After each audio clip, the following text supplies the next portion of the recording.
আপনারা এটা ধৈর্য সহকারে একটু শুনবেন।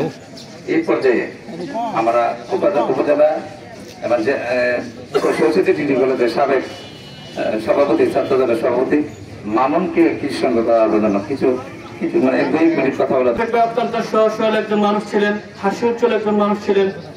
উনি এই গ্রামের সবার সাথে হাস্য উজ্জ্বল ভাবে চলেছেন এবং রাজনৈতিক অঙ্গনেও সবার সাথে হাস্য উজ্জ্বল ভাবে চলাফেরা করেছেন। উনার মধ্যে হিংসা বিদ্বেষ কোনো কিছু ছিল না। উনি জাতীয়তাবাদী পরিবারের একনিষ্ঠ একটি কর্মী ছিলেন।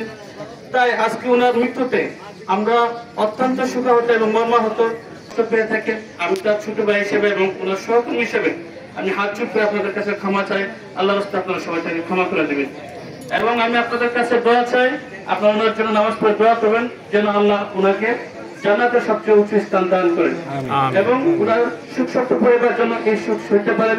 তার জন্য আল্লাহর কাছে আমি দোয়া চাই, আপনাদের কাছে দোয়া চাই। রফিক আমাদের জাতীয়তাবাদী দলের একটি নিবেদিত প্রাণ ছিল। রফিকের শেষ বিদায়ের দিন আমরা জানাজা করে রফিককে শেষ বিদায় দেব। তো এখন আমাদের এই আজকে জানাজাটাকে এই শ্রেণীচারণ অনুষ্ঠানটি হাকিম মামা পরিচালনা করবেন। আপনার ধৈর্য সহকারে অপেক্ষা করুন। আমি গভীরভাবে সুখ প্রকাশ করছি রফিক ভাই মৃত্যু, আল্লাহ যেমন তার জান্নাতবাসী করে, তার এই সুখ যেন তার ফ্যামিলি সুখ সইতে পারে সেই আশা ব্যক্ত করে আমি। আমার ভাই আপনারা জানেন, আমার ভাই বিএনপির লেগে অনেক কিছু অনেক কিছু বাজি গিয়ে অনেক কিছু করছে। তো আপনাদের কাছে এটাই আমার চলতে আমার ভাই একটা স্মৃতিশীলন, আপনার কাছে নেতা সবার কাছে আমি একটা আবৃত্তি রেখে আমার ভাই একটা স্মৃতিশীলন 50 বছর পর যেমন এটা কোয়াবিলা হয় এমন একটা রফিক বিএনপির একটা কর্মী আছে, বিএনপির নেতা আছে। তা আমার আর কি করবো, আমার লোক আছে কথা বলবে, তবে ক্ষমা করে দেবেন। তবে তার পক্ষের থেকে আমি আমার ছোট ভাই আমার থেকে সবাই যদি কোনো মন্ত্র চলে করে থাকে মন মেশে হয়ে থাকে, আমি তার পক্ষ থেকে আমার কাছে জোর হাত করে আবেদন, আমার কাছে মাছ চাই আমার বাইরে আপনারা ক্ষমা থেকে করে দেবেন। সাধারণ একজন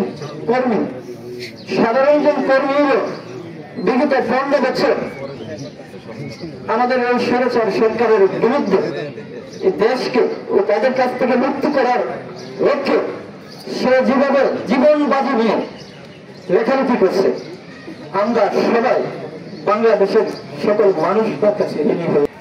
রফিক এরকম একটি লেখক ছিল যার লেখাতে আমরা তার লেখা পড়েছি, কিন্তু কমেন্টও দিতে পারি নাই, শেয়ারও দিতে পারি নাই। কারণ শেয়ার কমেন্ট দেখে আমাদেরকে দইরা মামলা হামলা দিলে। পরবর্তীতে উনি আখাউড়া উপজেলা প্রবাসী বিএনপির সহসভাপতি হয়েছেন। পরবর্তীতে উনি আখাউড়া উপজেলা জিয়া পরিষদের প্রধান উপদেষ্টা হয়েছেন। রাজনীতির ঊর্ধ্বে গিয়েও সব কথার এক কথা হচ্ছে উনি একজন সৎ মানুষ, সহজ সরল মানুষ ছিলেন, ভালো মানুষ ছিলেন। মরহুম রফিক হলো এই দাতুরবালার সন্তান, হলো সে একজন কলম যোদ্ধা, শহীদ জিয়া সৈনিক। তার লেখা, সে এত সাহস করে লেখালেখি করত, প্রত্যেকে তাকে ভালোবাসত। যারা আওয়ামী লীগকে পছন্দ করতো না, সবাই দলমত নির্বিশেষে তাকে ভালোবাসত। সে তার ব্যবহার, সততা সবকিছু মিলেই সবসময় মুখের মধ্যে হাসি লেগেই থাকতো। আজকে আমাদের সাবেক সংসদ সদস্য এবং বিএনপি চেয়ারপারসন উপদেষ্টা মুশফিকুর রহমানের পক্ষ থেকে তার পরিবারের মধ্যে সমবেদনা জানাচ্ছি। আমাদের আখাউড়া উপজেলা বিএনপি সাবেক সিনিয়র সভাপতি খন্দকার বিলাল ভাই, উনি একটি জরুরি কাজে চট্টগ্রাম চলে গেছে, ওনার জানা যায় অংশগ্রহণ করার ইচ্ছে ছিল, উনিও সমবেদনা জ্ঞাপন করেছে। সে তার স্ত্রী এবং 3টা ছেলে রেখে গেছে। এই পরিবারের প্রতি আপনারা সবসময় খেয়াল রাখবেন। যেহেতু একজন কলম যোদ্ধা, সে একটি স্ট্যাটাস দিয়েছিল, সেই স্ট্যাটাসটি পড়ে আমি নিজে কেঁদেছি রফিকের জন্য। এটা সত্য কথা, রফিকের লাভ সামনে নিয়ে আমি বলছি, আমার দুটো পড়িয়ে জল পড়েছে। কারণ রফিক আসলে একটি সহজ সরল সাদা মনের মানুষ।